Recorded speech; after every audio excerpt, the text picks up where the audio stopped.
വർദ്ധിക്കുന്നേ രാജൻ വരവതോർക്കുമ്പോ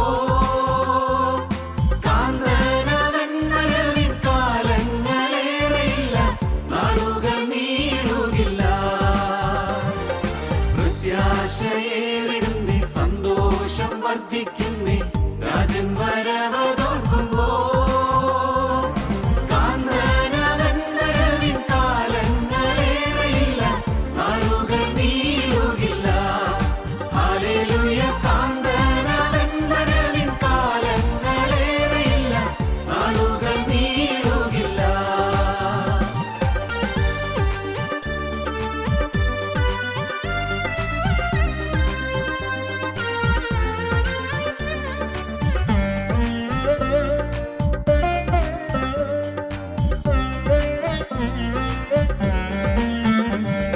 ക്ഷാമങ്ങൾ ഭൂകമ്പങ്ങൾ യുദ്ധങ്ങൾ എതിർപ്പുകൾ ലോകത്തിലെങ്ങും കാണുന്നേ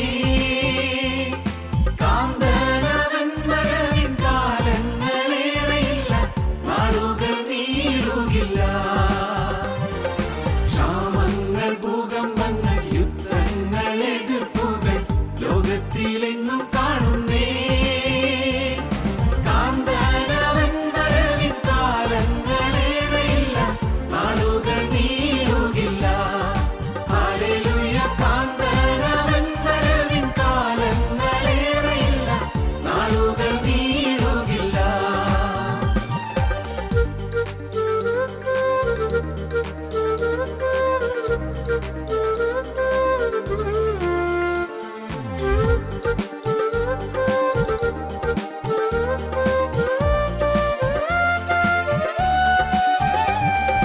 വന്നിടും യേശുരാജൻ തന്നിടും പ്രതിഫലം തന്നോടെ മക്കൾക്കേവർക്കും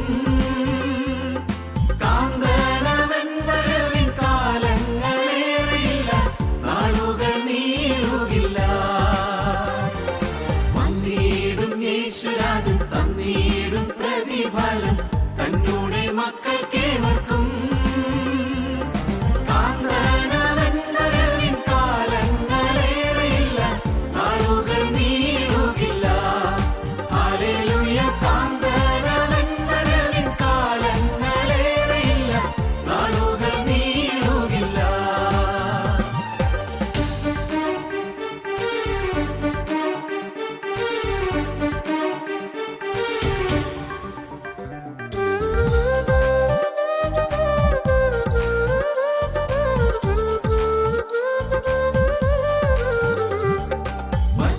ശരീരം വിട്ടു ക്രിസ്തൻ സന്നിധി തന്നെ എത്തിയിടും ഞാനും വേഗത്തിൽ കാന്തനവൻ വരവിൻ കാലങ്ങളേറെയില്ല നാളുകൾ നീളുകില്ല ശരീരം വിട്ടു ക്രിസ്തൻ സന്നിധി തന്നെ എത്തിയിടും ഞാനും വേഗത്തിൽ കാന്തനവൻ വരവിൻ കാലങ്ങളേറെയില്ല നാളുകൾ നീ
ഞങ്ങളും ക്രൂശിക്കപ്പെട്ട ക്രിസ്തുവിനെ പ്രസംഗിക്കുന്നു.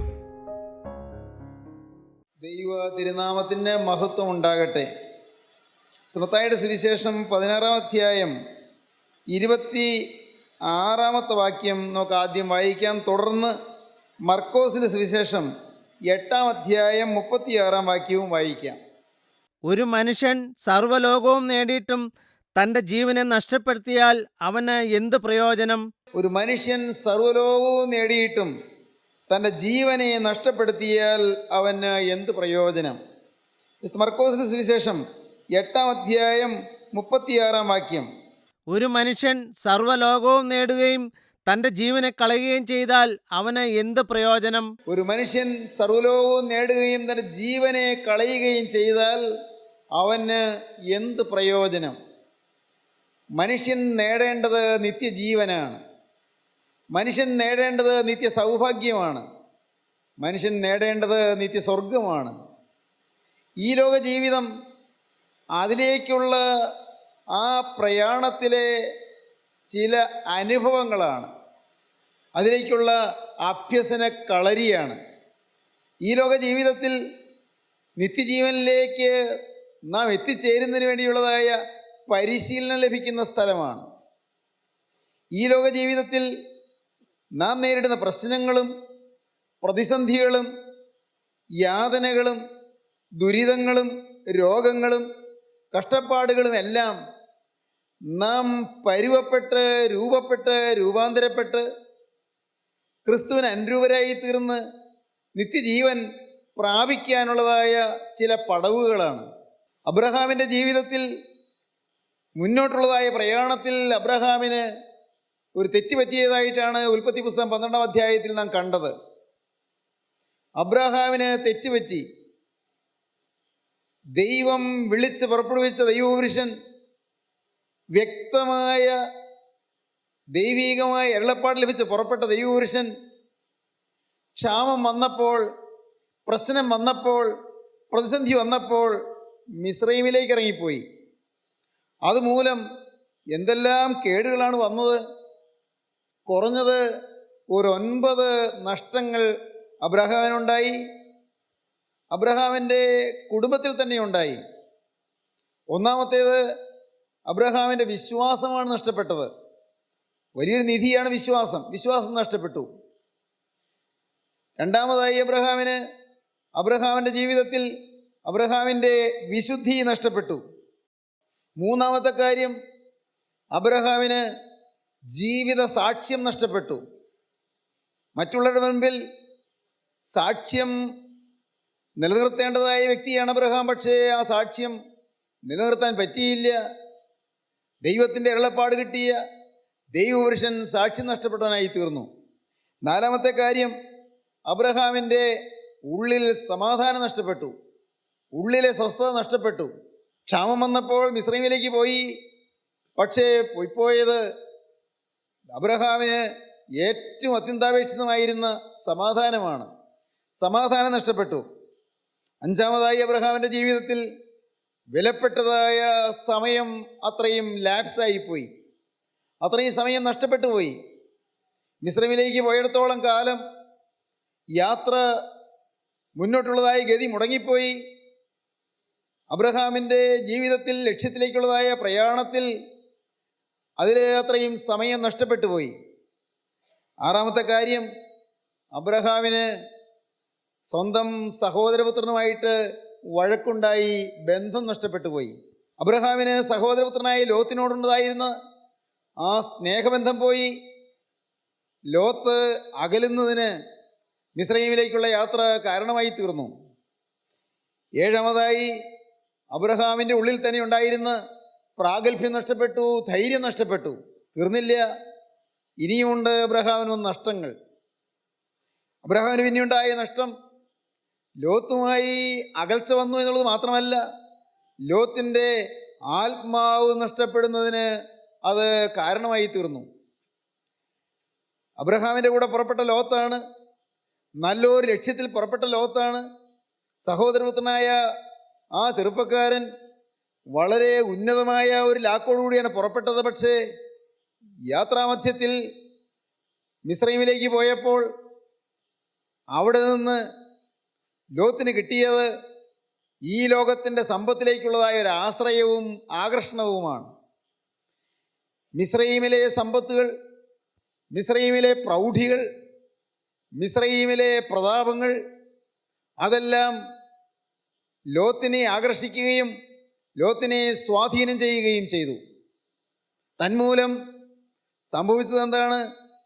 ലോത്ത് അബ്രഹാമിൻ്റെ കൂടെ തന്നെ തിരികെ പോന്നെങ്കിലും ലോത്തിൻ്റെ ഉള്ളിൽ ആ ലോകത്തിൻ്റെ പ്രതാപത്തിന് വേണ്ടിയും ലോകത്തിൻ്റെ പ്രൗഢിക്ക് വേണ്ടിയും ലോകത്തിൻ്റെ ആഡംബരത്തിന് വേണ്ടിയും ലോകത്തിൻ്റെ സുഖഭോഗങ്ങൾക്ക് വേണ്ടിയുള്ളതായ ആഗ്രഹം പൊന്തി പൊന്തി വന്നുകൊണ്ടിരുന്നു. ഉൽപ്പത്തി പുസ്തകം 13-ാം അധ്യായം വായിക്കുമ്പോൾ നമുക്ക് കാണാം, 13-ാം അധ്യായത്തിൻ്റെ 10-ാം വാക്യം അത് നമുക്ക് വായിക്കാം. അപ്പോൾ ലോത്ത് നോക്കി യോർദാൻ അരികെയുള്ള പ്രദേശമൊക്കെയും നീരോട്ടമുള്ളതെന്ന് കണ്ടു. നീലനദിയുടെ നീരോട്ടമുള്ള സ്ഥലങ്ങൾ കണ്ട് മനം മയങ്ങിയാണ് ലോത്ത് മിസ്രൈമിൽ തിരികെ പോകുന്നത്. നൈൽ നദി ഒഴുകുന്ന ഈജിപ്തിലെ നദീതടങ്ങളിലെ വളർച്ചയും ഉയർച്ചയും ഫലഭൂയിഷ്ടമായ മണ്ണും അവിടെ ഉണ്ടാകുന്ന വിളവെടുപ്പുമെല്ലാം കണ്ട് കൊതി കൊണ്ടാണ് ലോത്ത് അവിടെ നിന്ന് തിരിച്ചു പോകുന്നത്. അതെല്ലാം മനസ്സിലങ്ങനെ തങ്ങി നിന്നു. അബ്രഹാമിനെ അതൊന്നും തൊട്ടില്ല വാസ്തവത്തിൽ, ഭാഗ്യം. പക്ഷേ ലോത്തിൻ്റെ ഉള്ളിൽ ഈ സ്വാധീനം കടന്നു. തിരികെ വന്നതിന് ശേഷം നീരോട്ടമുള്ള സ്ഥലങ്ങൾ ലോത്ത് നോക്കാൻ തുടങ്ങി. നീരോട്ടമുള്ള സ്ഥലങ്ങൾ കണ്ടു. വായിക്കുന്നത് അങ്ങനെയാണ്, 10-ാം വാക്യം, ലോത്ത് യോർദാനരികെയുള്ള പ്രദേശമൊക്കെയും നീരോട്ടമുള്ളതെന്ന് കണ്ടു. യഹോവ സോദോമിനെയും ഗൊമോരയെയും നശിപ്പിച്ചതിന് മുമ്പേ അത് യഹോവയുടെ തോട്ടം പോലെയും സോവർ വരെ മിസ്രൈം ദേശം പോലെയും ആയിരുന്നു. മിസ്രൈം ദേശം പോലെയായിരുന്നു. അതാണ് മനസ്സിൽ നിൽക്കുന്നത്.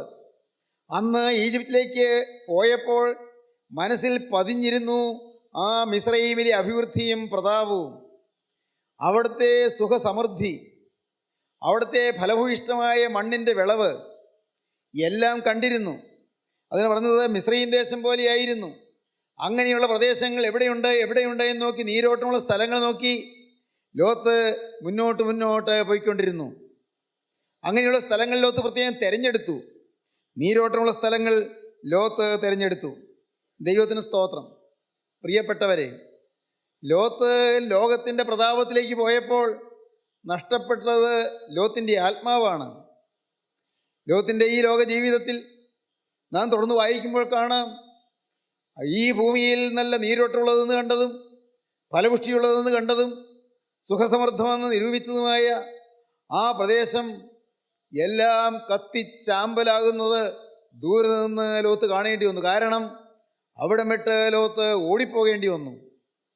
ഇത് കത്തിത്തീരുന്നതാണെന്നും ഇത് നശിക്കുന്നതാണെന്നും ലോത്തിന് മനസ്സിലാക്കുവാൻ തക്കവണ്ണം ദൈവത്തിൻ്റെ ദൂതന്മാർ അവിടെ ചെല്ലുകയും ലോത്തിനെ ഓർമ്മപ്പെടുത്തുകയും ചെയ്തു.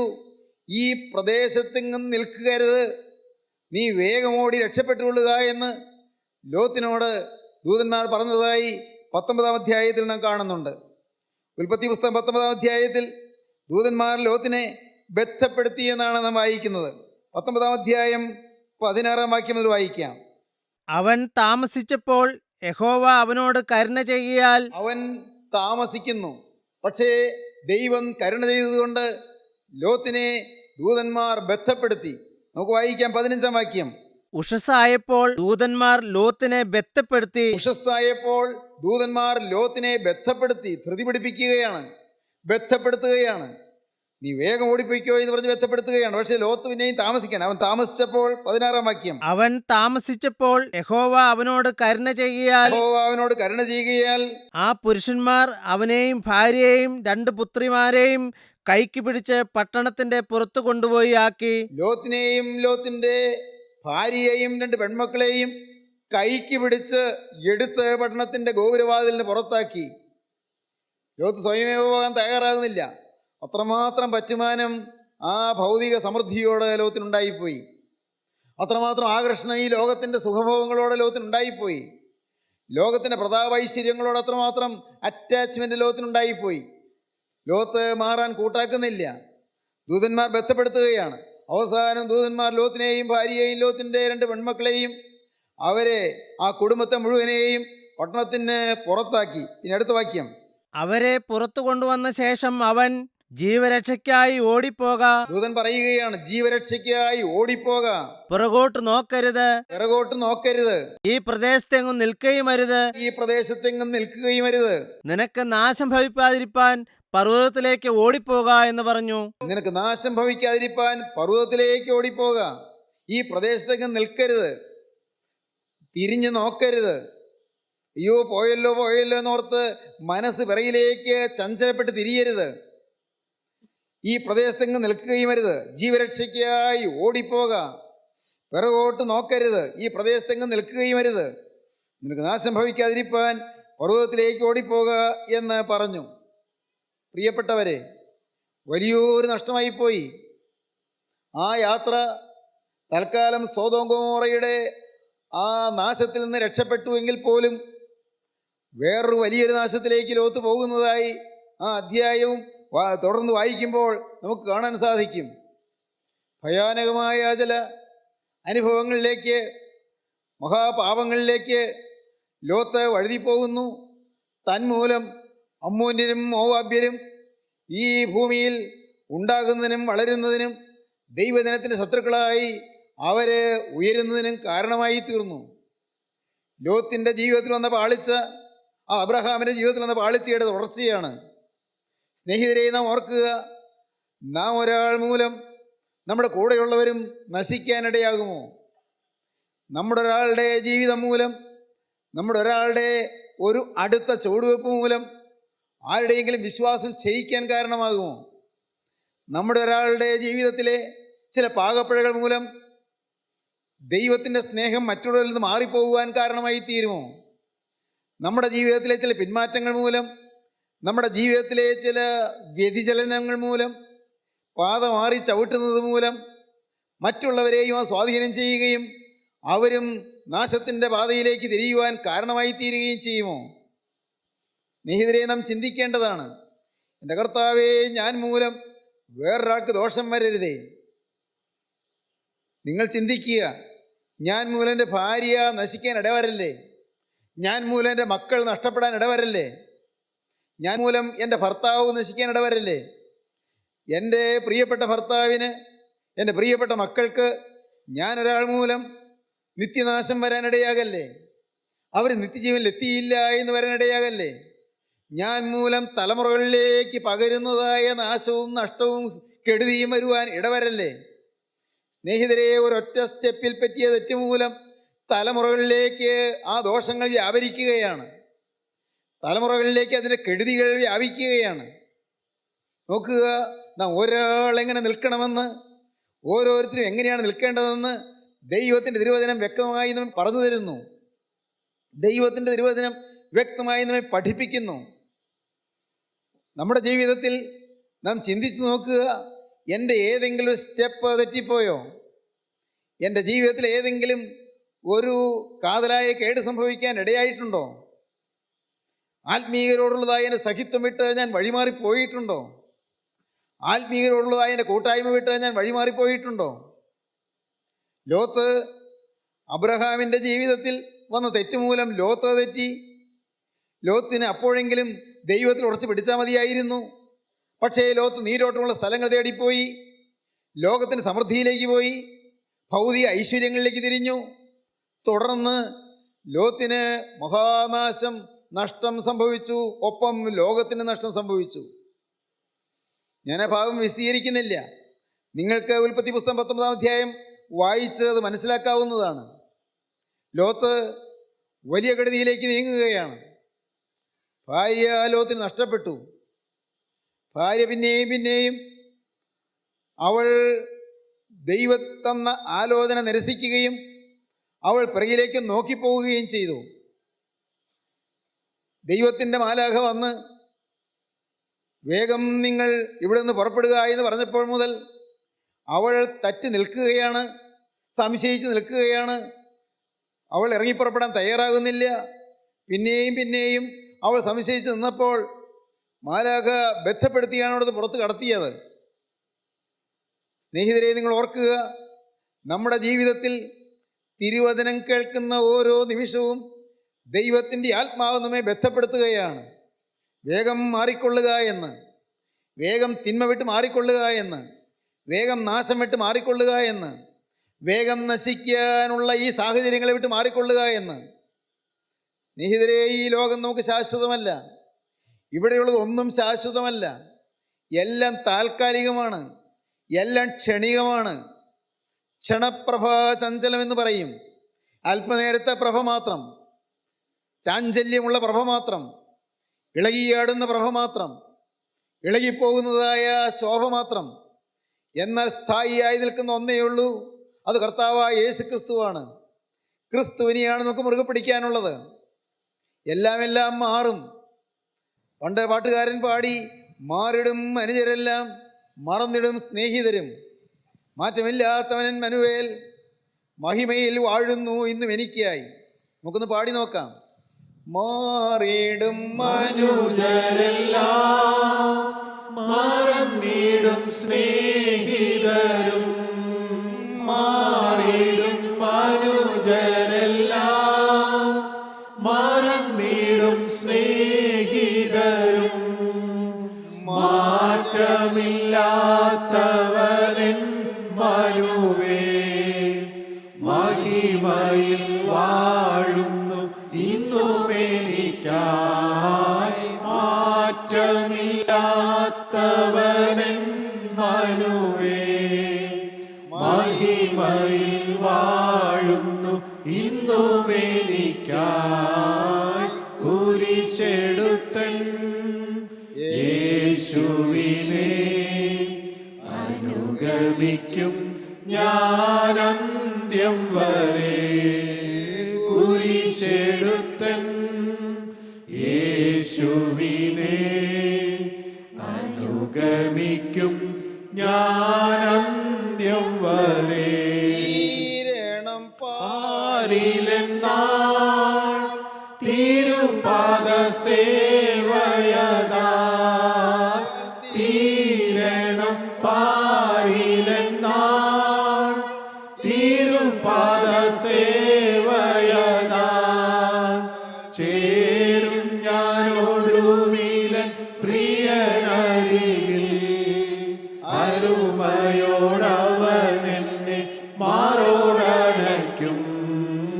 ചേരും ഞാനോടുമിലൻ പ്രിയനരികിൽ, അരുമയോടവനെന്നെ